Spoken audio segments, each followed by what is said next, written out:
Penelitian Badan Geologi Kementerian ESDM dari sejumlah daerah di pantai utara Jawa atau Pantura, penurunan tanah atau lebih dikenal amblesan tanah paling parah terjadi di Kecamatan Semarang Utara, Kota Semarang, disusul Pekalongan. Perlahan namun pasti, kota batik ini diambang tenggelam. Angel, semalam tuh kan aku nonton berita ya. Terus katanya di Pekalongan ada penurunan tanah. Emangnya penurunan tanah tuh apa sih? Nggak tahu ya, aku belum pernah dengar. Terus penurunan tanah itu bencana alam yang tidak terlalu diketahui nggak sih? Jujur, aku juga kurang tahu sih. Daripada bingung, mending kita simak yuk penjelasan yang bakal dipaparin sama teman-teman kita. Halo semuanya, oh iya sebelumnya aku mau kenalin dulu nih, ada siapa-siapa aja sih di kelompok kita. Dari aku dulu deh.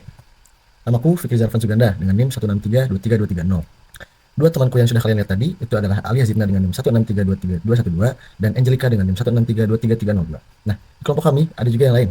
Ada Dinda Rizkina dengan NIM 163233284, lalu ada Eliza Yusita dengan NIM 163233140, lalu ada Diki Dwi dengan NIM 163232200, lalu ada Arzati Laksuri dengan NIM 163233206, lalu ada Kelly Marlon dengan NIM 1632324. Kita simak langsung yuk penjelasan dari temanku. Jadi apa itu sebenarnya arti dari amblesan tanah?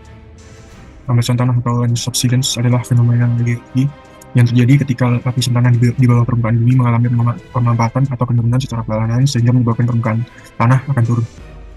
Atau bisa diartikan sebagai pemerosotan permukaan tanah secara tiba-tiba seiring dengan pergerakan material bumi. Dan dapat dilihat seperti gambar di samping bahwa permukaan tanah akan tiba-tiba merosot atau memampat dan jatuh ke bawah. Kemudian lama-kelamaan lubang tersebut akan terisi kembali oleh proses erosi dan deposisi. Apa sih penurunan muka tanah itu dapat terjadi? Faktor penyebab yang pertama dan yang paling utama adalah pengambilan air yang berlebihan atau yang kita kenal dengan sebutan eksploitasi air. Eksploitasi yang berlebihan terhadap sumber daya air tanah untuk konsumsi, pertanian, industri, atau infrastruktur dapat menyebabkan penurunan muka tanah. Yang kedua yaitu pemanasan global. Perubahan iklim, termasuk peningkatan suhu yang disebabkan oleh pemanasan global, dapat mempengaruhi pola hujan dan mengubah siklus air alam, sehingga menjadi salah satu penyebab penurunan muka tanah. Yang ketiga yaitu perubahan pola hujan. Variabilitas atau perubahan dalam pola curah hujan dapat mempengaruhi jumlah air yang meresap ke dalam tanah, sehingga akan mengurangi permukaan air tanah. Yang terakhir yaitu pertambahan populasi dan konsumsi air. Pertambahan jumlah penduduk dan kebutuhan akan air bersih untuk berbagai keperluan menyebabkan peningkatan pengambilan air tanah yang pada akhirnya akan menurunkan permukaan air tanah. Semua faktor ini jika tidak diatur dengan baik dapat menyebabkan penurunan muka air tanah yang lebih serius sehingga akan mempengaruhi keberlangsungan hidup manusia di lingkungan tersebut. Amblesan tanah tentu menimbulkan berbagai dampak. Yang pertama yaitu meluasnya daerah banjir akibat masuknya air laut ke daratan atau sering disebut dengan banjir rob. Hal ini dapat terjadi karena permukaan tanah menjadi lebih rendah daripada permukaan air laut itu sendiri. Contohnya yaitu Dusun Cimonek, Desa Semut, Kecamatan Wonokerto, Kabupaten Pekalongan, Jawa Tengah, yang nyaris hilang karena tingginya banjir air rob di daerah tersebut.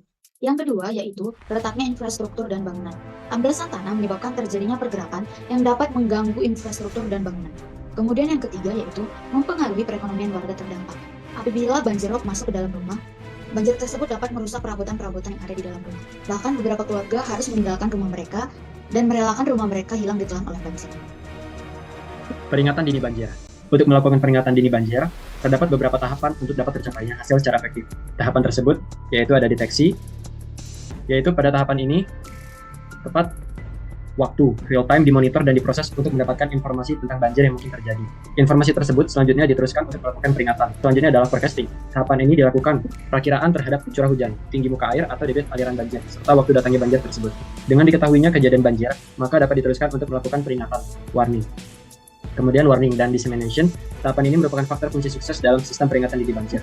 Tahapan ini menggunakan informasi yang diperoleh dari tahapan deteksi atau forecasting. Pihak yang bertanggung jawab menyebarluaskan informasi tersebut untuk dapat meminimalisasi risiko yang ditimbulkannya. Dan yang terakhir adalah respons, yaitu tanggap terhadap isu peringatan banjir. Dan hal ini merupakan yang sangat penting untuk tercapainya tujuan pelaksanaan peringatan dini banjir. Jika tujuan dari peringatan dini banjir adalah untuk mengurangi kerugian material maupun non-material, maka diperlukan personel yang tanggap secara cepat dan tepat dalam melakukan evakuasi apabila banjir benar-benar terjadi. Nah, bagaimana sih dengan cara penanggulangan atau mitigasi pada bencana subsidence? Yaitu dapat dilakukan dengan cara yang pertama, pemulihan tanah. Menerapkan teknik rekayasa tanah untuk memperkuat dan mendukung tanah yang mengalami penurunan, melakukan penggalian dan penggantian tanah yang rusak. Kemudian kedua, bisa dilakukan dengan kontrol air tanah, yaitu mengelola pengambilan air tanah untuk menghentikan atau mengurangi penurunan tanah dan menerapkan sistem drainage untuk mengendalikan pergerakan air tanah.